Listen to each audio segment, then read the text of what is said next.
지친 하루를 마치고 잠자리에 누웠을 때 낮에 들었던 서운한 말 한마디가 머릿속에서 떠나지 않고 계속 되풀이될 때가 있습니다.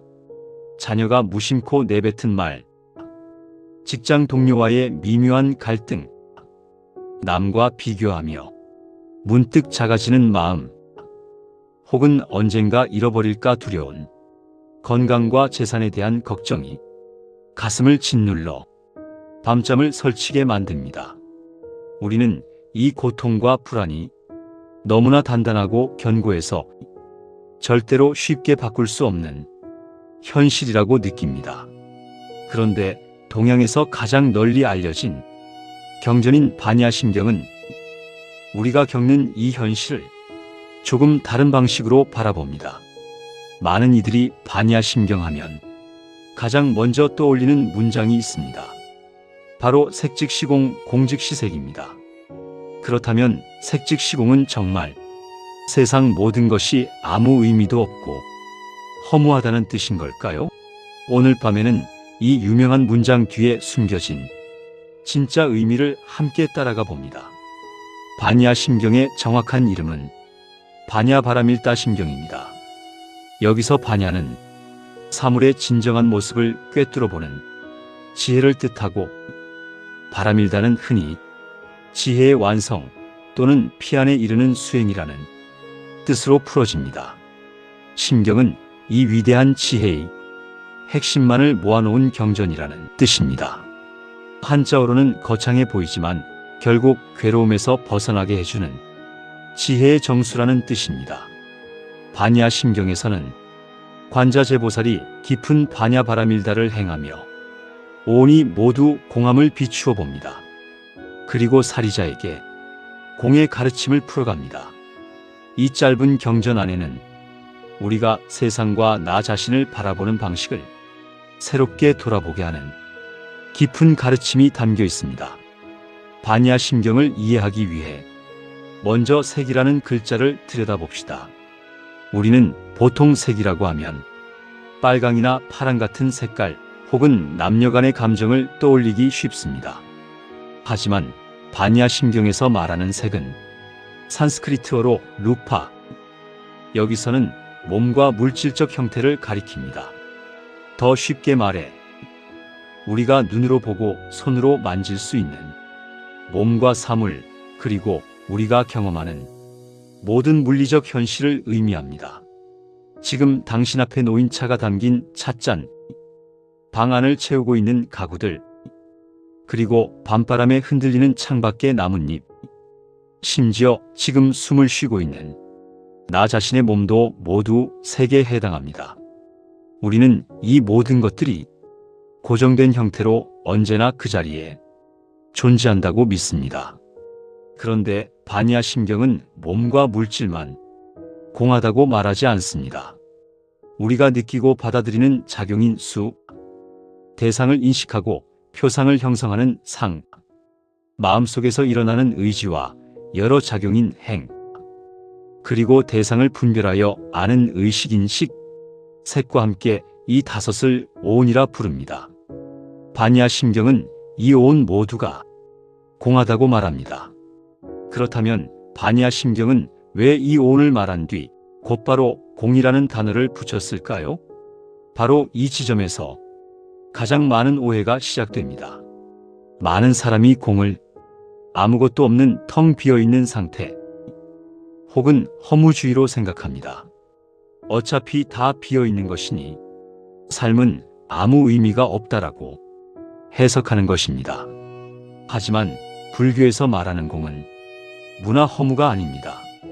공의 진정한 의미는 어떤 것도 다른 조건과 무관하게 홀로 독자적으로 존재하는 고정된 실체는 없다는 뜻입니다. 깊은 밤 창가에 놓여있는 하나의 찻잔을 가만히 떠올려 봅니다. 찻잔은 깨진 뒤에야 공이 되는 것이 아닙니다. 지금 온전한 모습으로 놓여있는 이 순간에도 흙과 물과 불, 그리고 만든 사람의 손길과 수많은 조건의 의지에 존재합니다. 어느 하나의 조건과도 관계없이 스스로 성립하는 고정된 찻잔 자체를 따로 찾아낼 수 없습니다. 이러한 의미에서 불교는 그것을 공하다고 바라봅니다. 그렇다면 여기서 한 걸음 더 나아가 봅시다. 나라는 존재, 그리고 내가 겪는 고통 역시 이와 같지 않을런지요. 이제 반야심경의 핵심 문장을 정면으로 바라볼 차례입니다. 색즉시공, 공즉시색. 공은 현실과 동떨어진 또 하나의 세계를 말하는 것이 아닙니다. 우리가 지금 경험하는 바로 이 몸과 사물과 현상이 고정된 자성을 지니지 않는다는 것입니다. 따라서 색과 공을 둘로 나누어 생각해서는 안 됩니다. 강물 위로 비친 달빛을 떠올려 봅니다. 우리는 현상을 분명히 경험합니다. 그러나 그 현상 어디에서도 다른 조건과 무관하게 홀로 존재하는 고정된 실체를 찾을 수는 없습니다. 우리가 경험하는 세상의 모든 일들이 바로 이 강물에 비친 달빛과 같습니다. 현상은 분명히 경험되지만 그 뒤에 고정되고 영원한 실체는 없습니다. 그런데 반야심경은 색즉시공에서 멈추지 않습니다. 곧이어 조금은 낯선 구절이 이어집니다. 불생불멸, 불구부정, 부중불감. 생겨나는 것도 아니고 사라지는 것도 아니며 더러운 것도 깨끗한 것도 아니고 늘어나는 것도 줄어드는 것도 아니라는 뜻입니다. 우리가 보기에는 찻잔이 만들어지고 또 깨어집니다. 사람은 태어나고 늙고 죽습니다. 현상의 세계에서는 분명 이러한 변화가 일어납니다. 그러나 공의 관점에서 바라보면 그 변화의 어느 순간에도 다른 조건과 관계없이 스스로 존재하는 고정된 실체를 찾을 수 없습니다. 그래서 불생불멸은 눈앞의 생겨남과 사라짐을 부정하는 말이라기보다 독립된 자성을 가진 어떤 실체가 생겨났다가 없어지는 것으로 보지 않는 공의 관점에서 이해할 필요가 있습니다. 반야심경을 읽다 보면 또 하나의 의문이 생깁니다. 무한이비설신이 무색성향미촉법. 눈도 없고 귀도 없고 코도 없고 혀도 없고 몸도 없고 마음도 없다고 합니다. 그런데 지금 우리는 눈으로 보고 귀로 듣고 있습니다. 반야심경은 대체 무엇이 없다고 말하는 뜻일까요? 우리의 눈과 귀, 코와 혀, 몸과 마음마저도 독립된 실체가 아니라는 뜻입니다. 우리가 보고 듣는 경험 역시 감각기관과 대상, 의식 등 여러 조건과 관계 속에서 성립합니다. 어느 것 하나 홀로 존재할 수 없기에 자성이 없다는 뜻에서 없다고 한 것입니다. 경전은 여기서 한 걸음 더 나아가 불교의 핵심 가르침인 12연기와 사성제, 더 나아가 지혜와 어둠에 대해서까지 공의 관점에서 없음을 말합니다. 무지영무득, 지혜도 없고 어둠도 없다는 뜻입니다. 여기서 중요한 것은 지혜나 깨달음마저 내가 소유해야 할 하나의 고정된 대상으로 붙잡지 않는다는 점입니다. 반야심경은 얻을 것이 없음을 말합니다. 이것을 오늘의 삶에 비추어 본다면 우리가 하는 마음 공부나 수행마저 또 하나의 성취와 소유로 만들고 있지는 않은지 돌아볼 수 있습니다. 이처럼 모든 것을 고정된 실체로 바라보지 않는 공의 가르침은 오늘 우리의 현실적인 괴로움과도 깊게 연결됩니다. 우리가 삶에서 겪는 수많은 괴로움은 사실 세상을 고정된 것으로 붙잡으려 할 때 생겨납니다. 우리는 일상에서 자주 이렇게 말합니다.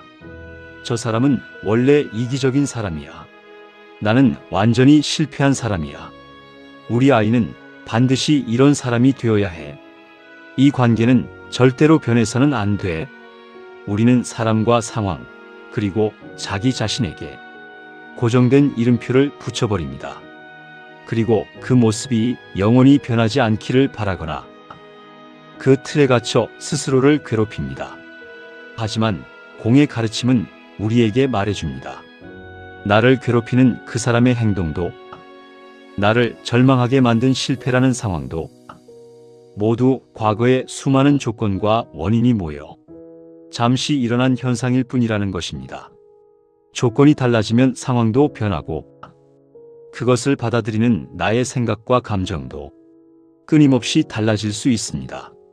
절대적이라고 믿었던 고통이 사실은 조건 따라 생겨나고 변하는 것임을 보는 것.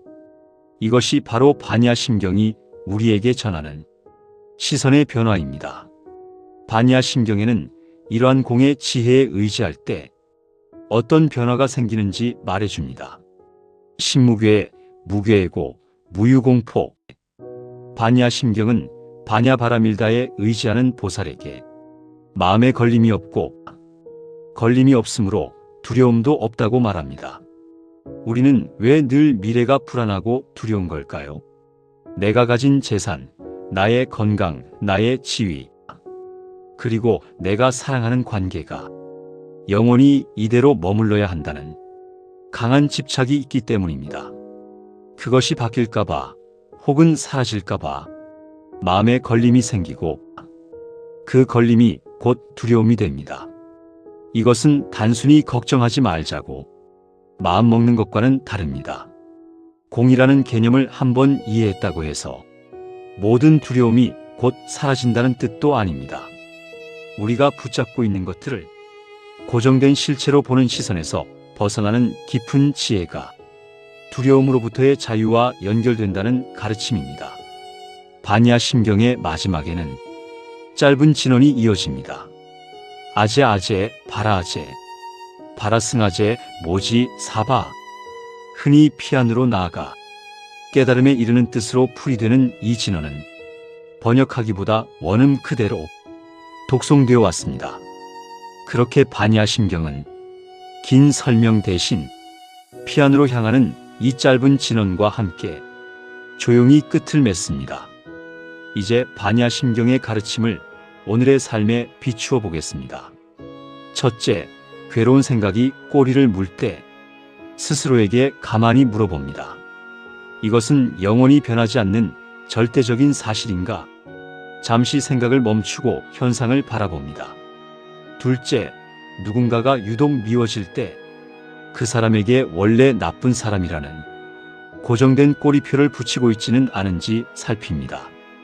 그 역시 여러 조건에 의해 흔들리는 한 사람일 뿐임을 상기합니다. 셋째, 스스로를 자책하고 싶을 때 나는 원래 이런 사람이야 라는 말로 자신의 한계를 정해버리지 않습니다. 지금의 모습은 잠시 거쳐가는 과정일 뿐입니다. 넷째, 무언가를 잃어버릴까 두려울 때 손에 쥔 힘을 조금 빼봅니다. 영원히 소유할 수 있는 것은 세상에 없음을 가만히 인정해봅니다.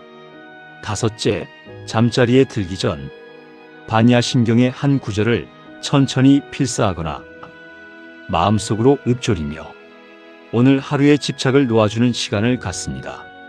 이 실천들은 경전의 문구를 직역한 것은 아니지만 공의 가르침을 오늘 우리의 삶 속에 자연스럽게 녹여내는 길입니다. 색직시공은 세상이 허무하다는 말이 아닙니다. 지금 나를 괴롭히는 생각도, 내가 붙잡고 있는 관계도, 나는 이런 사람이라고 굳게 믿어온 자기 모습도 홀로 고정되어 존재하는 것은 아닙니다.